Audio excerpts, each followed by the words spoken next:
I'm your host doing the most, Mr. Stinky, coming at you live like a bullet. I got a special guest today. Just like cannabis, we got Shannabis.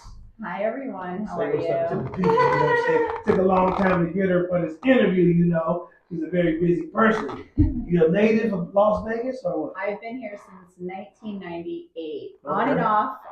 Okay. I lived back in Florida, New York, Okay. a couple places, but I always come back to Vegas. Okay, all around the world, girl. Okay. Now, so, you know, the name Shannabis. Why the name Shannabis? Well, when I got into more of the advocacy of cannabis in, I want to say it was 2015, when I met what I call a genetic specialist. Yeah. Other people will say grower, but he's been growing since the Maui Wowie days. Yeah. He taught me a lot about the plant itself and the cannabinoids, some of the best flour and the best ice water hash I've ever consumed. Ice water hash. Ice water hash, bubble hash. Can you explain? A lot of people, I don't even know. So the ice water hash process. Now I'm not a grower, but I have learned from some of the best. Yeah. So an ice water hash is basically when you bathe the cannabis in like a frozen water. Oh, really? Almost, and the cannabinoids get frozen off, and there's no residual solvent, so they don't use any kind of CO2 or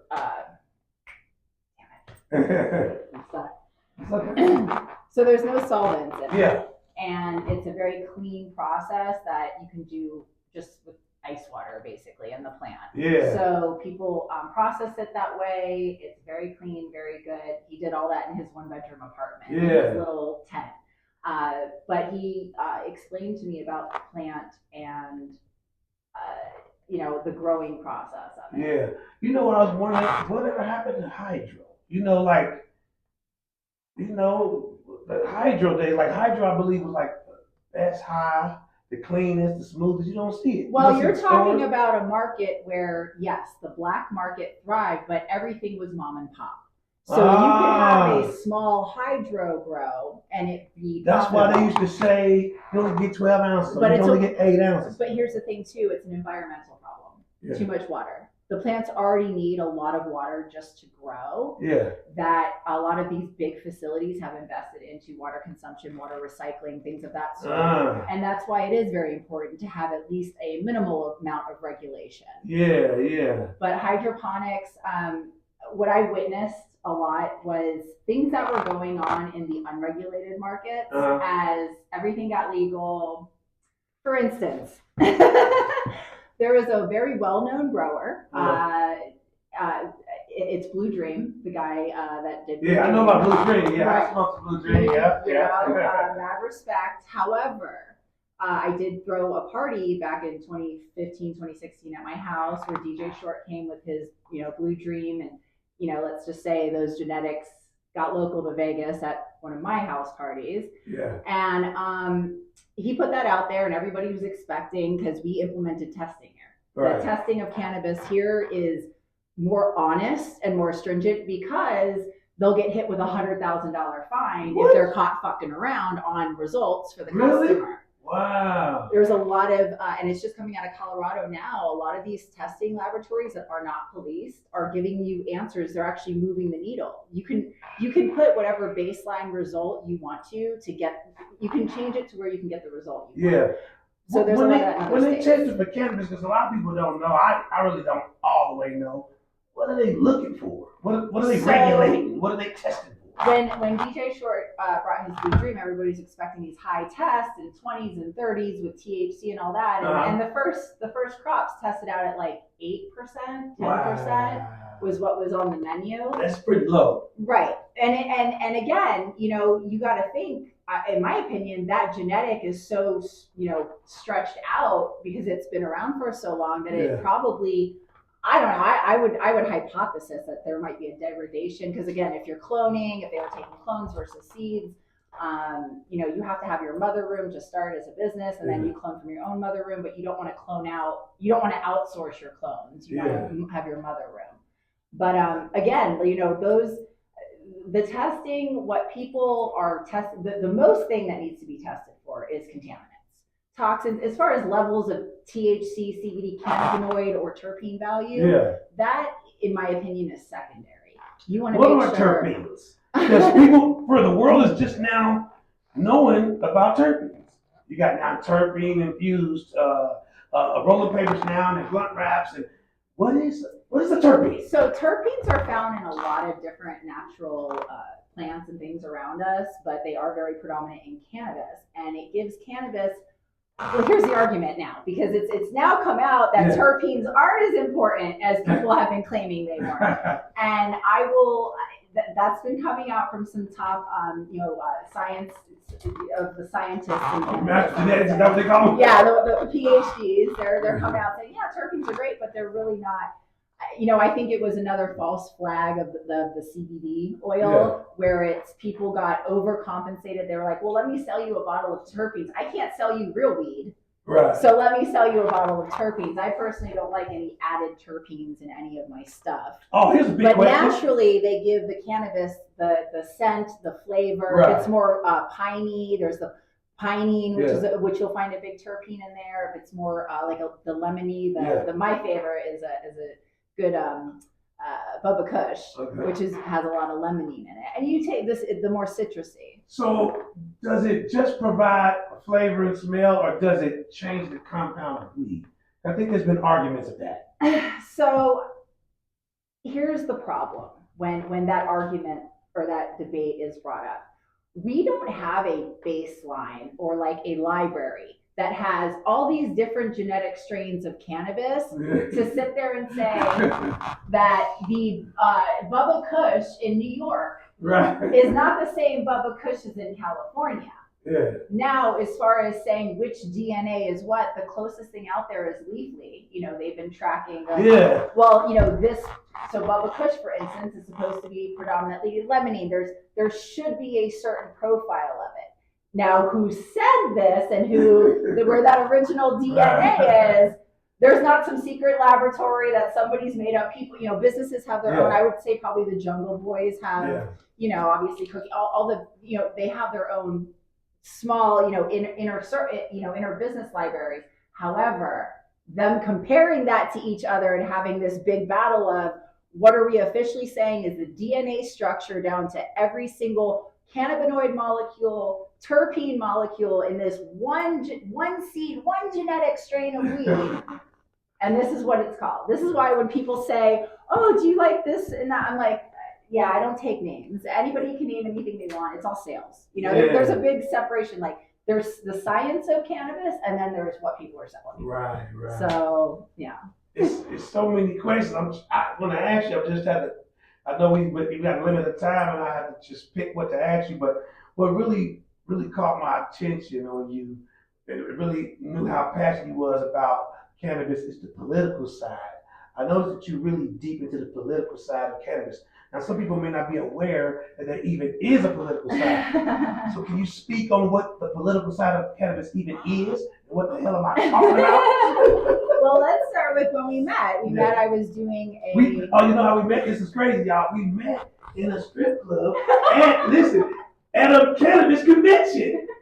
I'm like, what am I doing pulling up to a strip club in the middle of the night, and it's a real weed convention? Like, people from all over the world. I met dudes from Detroit, Pennsylvania, New York. And they was weed dealers, cannabis growers. I don't want to say weed on it. But yeah, but monetization. No, honestly, you know what? No, we are going to say that. Here's the thing. My history before I got into, the medical cannabis and the advocacy of it and the political side of it, I was a dope girl. Yeah. I was a stripper for 20 years. I'm the one that sold the weed. My favorite strain of cannabis was cocaine. I mean, it is what it is. But, you hear about, the burners of the world. And when you turn to the female counterpart of that. Did you just say burner? Yes. Before we very underrepresented. I want to ask you something about, underrepresented. What is your views on the guy burner? Is he what they say he is? Or is he hyped up? So I'm a little messy. All right. So I'm messy. I miss petty messy. What's up with Burner? What's your views on Burner? So okay, if everybody remembers a company called MedMen, I will use an example. I actually wrote a whole. I was posting out on my LinkedIn for like 2 years, and I would say it was like 2016, 2017, 2018 about MedMen, saying how they were a terrible investment, they were a horrible company. Adam Bierman himself, he came over to one of my other little backyard parties, and the man came to my home. I was feeding him food. He didn't even shake my hand and introduce himself to me. I thought that was very rude. And at that point, at that moment in time, I had a bad feeling. Now, Bernard, I've never met him. Mad respect for him building what he's built. However, I actually lived in Oklahoma, and there was a lemonade down the street, which is one of his dispensaries. Okay. I do not believe the capital that has been invested into not just his big conglomerate, but many others, I believe could be more underwater than. Here's the thing with more underwater. Elaborate. Not making as much money as they were promising they would, and I don't, I don't. There's just going to be more competition as it goes federal too, and there's going to be no names. And here's the thing: people with brands are paying for their brand. Yeah. Okay, they're walking in, they're dropping, they're paying for the weed to be grown and processed, but the margins are so small right now. There's no margins, and a lot of these companies haven't even made room for things like affiliate marketing and other. You got to pay your sales force.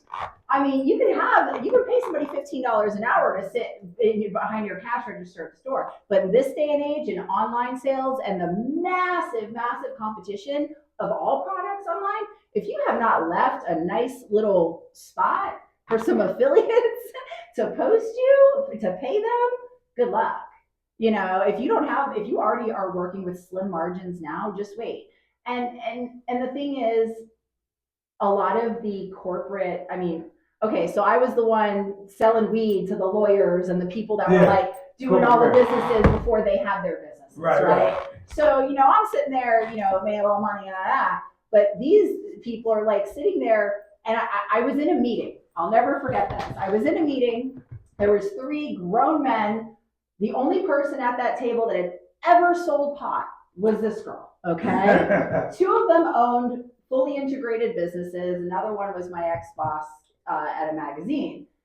They're having a conversation, and one of them states that they're breaking ground and they're going to come out. Now, mind you, this is 2015, right? Yeah. About to go. Now, I've never in my life heard of anybody paying $3,000 for a pound of weed. I have. Not in the 90s. Not in the early 2000s. Okay, the highest I had ever heard. Yeah, no, I'm saying the highest I had ever heard. But you're from Missouri, too. So it was high. I was in Florida, so I was kind of more of the wholesale. But I never heard anybody pay more than, let's say, 25. Right. That's kind of what it was. And at that time in Colorado, they were going for 19. This guy, they sit there and go, we're thinking about coming out at $3,000, $3,200 a pound. I was like, it took me everything to not bust out laughing. Okay, I had to, because I was just the girl that knew about pot, right? Yeah. And I politely, as everything starts talking, I had just read an article about Colorado, and it was $1,900 a pound. And I said very politely, I said, well, I read this article, and in Colorado, it's like $1,900, blah, blah, blah. Anyway, I got my boss, when we got back to the office, he's like, don't ever say that to a client again. I'm like, but if I would have been a male sitting at that same table and they knew that I had sold weed and I made that same statement, I don't think it would have been accepted the way it was. And I honestly, if they would just listen to me, that company, one of those companies was out like $3 million. Because it just so happened, the growers that this one company was using, I was seeing this guy. I was literally sleeping in bed with the man that taught them how to grow. Wow. And he said to me, if this business owner would have embraced what I said and wanted to know more, he would have found out that I had a close relationship with the guy that taught the people that was charging him millions of dollars to grow his weed, how to grow weed. And you know what he did? He turned and said to me, he goes, those guys are going to fuck up his grow. That's exactly what he said to me. And I could have saved your ass $3 million. So that's my. So yeah, before the advocacy, and it's funny that we met in a strip club because that, I was a dancer for 2 decades all over the country. That's, where I came from. I didn't come from a corporate job. I didn't come from, I was Why do people, some of these people who have brands, not the dispensary owners, we don't speak on the names because we know a few out here. We know a few out here, but they got brands. They own marijuana companies, not dispensaries. There's a difference. They got weed on the shelf in the stores. They ain't making no money. Can you please elaborate? Because I don't understand that. So this is the other thing about Las Vegas, Nevada in general. As much as this state, when it comes to the testing of cannabis, they overdid it a little bit. Don't get me wrong, they overregulated when it comes to that. But we can, back it up a little bit. They did great. Yeah. As far as literally anything else involving and being in the business here, run. They're giving the control board that is about to be more powerful than gaming. The cannabis compliance board. Yes. Okay. They're getting more. They're just getting. And here's the thing. They were created by the governor before this last one that did a bunch of fraud. So the whole thing was created to try to help the businesses. At least that's what I thought was going on, because the people on those boards were very supported by they worked with the industry, right. They're a lot for the industry, so they were handed their seats. But they do everything they can to stop a lot of businesses, and especially this lounge license thing. When it comes to not giving the minority community their fair share in this industry, Nevada is so guilty. And for them to spread some shine and say, oh, you can have this cool lounge license. They're still selling the white man's weed. At the end of the day, it's the most blatant way to say it. You haven't been in the lounge yet. Messed up. I haven't been in the lounge yet. People tell me, hurry, try to get your roller papers and cones in there. So I'm gonna make my rounds. But what goes on here's in the the lounge? problem. When you bring in your rolling papers, so there's a regulation now that hopefully they've spent money and hopefully they're getting changed, but there's an actual regulation in the lounge license that if you have a lounge and I'm a server, okay, and a table of 4 walks in, right, and they want to order, let's get a QP that we're gonna sit here and roll up and hang out, maybe roll some blunts. So the lounge selling weed, or do you bring your own weed? How does that work? I've never been. So you can't bring your own. Okay. The lounge has to sell. That's good. But where do they get their supply from? The dispensaries, probably, right? Or the government. Oh yeah, no, the dispensaries. Okay. And do you think they pay wholesale or retail? There's no guarantee of a wholesale price. There's no guarantee of a wholesale price. So a lounge operator cannot tell you what margins. So if you can even bring that quarter ounce, or I was saying QP. Yeah. QP. Bring that QP to the table. But if everybody wants to roll up blunts or whatever, the server, I'm liable to figure out how much you're going to consume per person before I drop it on the table. They're trying to do serving sizes. It is absolutely the most ridiculous thing. And for them to sit here and try to charge people hundreds of thousands of dollars to have a license to create a business that does not make anybody any money, you cannot even grow your own supply. They didn't even give, if you have a lounge, if they don't want to give you a dispensary or retail, fine. Give you a lounge, fine. Give you your own grow. You can't even make a meal. You can't make an infused meal because you can't process cannabis at your lounge because you're not a licensed processor. Oh, so now there's no infused butter to use for a plate of food. There's no infused oil. Nobody actually makes infused cooking oil to make meals. So how do you get that ingredient to make a product to sell to your customer? You don't. And they have done this. And I can't believe the lawsuits haven't flown yet. I'm just waiting. What about the drinks? Do they sell cannabis drinks at these labs? Yeah, but where do they get them from? Oh, there's a spray shop, pretty sure. And there's no guarantee that you're going to get a wholesale price either. So you could potentially be Is there a drink limit? Like you can't drink 4 bottles? They appear the way it's written, yes, there is. And to sit there and try to manage that, and then not only do you have to manage it, but if you make a mistake in the crazy world of not knowing, they will just fine you a bunch of money. And they just take your money. They reach in and take your money. That's why I tell anybody: do not do a cannabis business of any kind in Nevada. Yeah. The ship is that ship sailed. There's people running from this town right now. Yeah.